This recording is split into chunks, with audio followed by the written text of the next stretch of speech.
ನಮಸ್ಕಾರ. ನಾನು ನಿಮ್ಮ ಇತಿಹಾಸ್ ಮಾಡುವಂಥ ಎಲ್ಲರಿಗೆ, ಕರ್ನಾಟಕದ ಜನರಿಗೆ ನನ್ನ ಕೋಟಿ ಕೋಟಿ ನಮನಗಳು.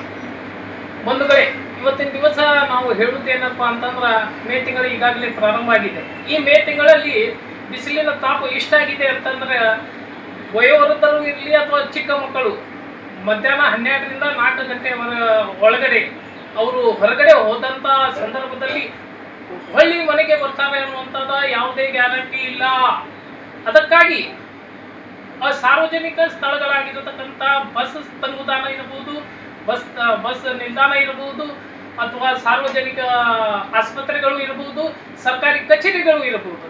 ಇಲ್ಲಿ ಸರ್ಕಾರ ಏನು ಮಾಡಬೇಕು ಅಂತಂದ್ರೆ, ಏನು ಸಾರ್ವಜನಿಕರ ಕೆಲಸದ ಸಲುವಾಗಿ ಬಂದಿರ್ತಾರ ಅವರಿಗೆ ಮೊದಲು ಕುಂಡ್ರಲಿಕ್ಕೆ ಒಂದು ಆಸನದ ವ್ಯವಸ್ಥೆ, ಆಮೇಲೆ ನೆರಳಿನ ವ್ಯವಸ್ಥೆ ಹಾಗೂ ತಂಪು ಪಾನೀಯ ವ್ಯವಸ್ಥೆಯನ್ನ ಅಥವಾ ನೀರಿನ ವ್ಯವಸ್ಥೆ ಸರ್ಕಾರ ಸಾರ್ವಜನಿಕರಿಗೆ ಮಾಡಿದ್ದಾದ್ರೆ ತುಂಬಾ ಒಳ್ಳೆಯದಾಗ್ತದೆ ಅಂತ ಹೇಳಿ ನನ್ನ ಅಭಿಪ್ರಾಯ ಇದೆ.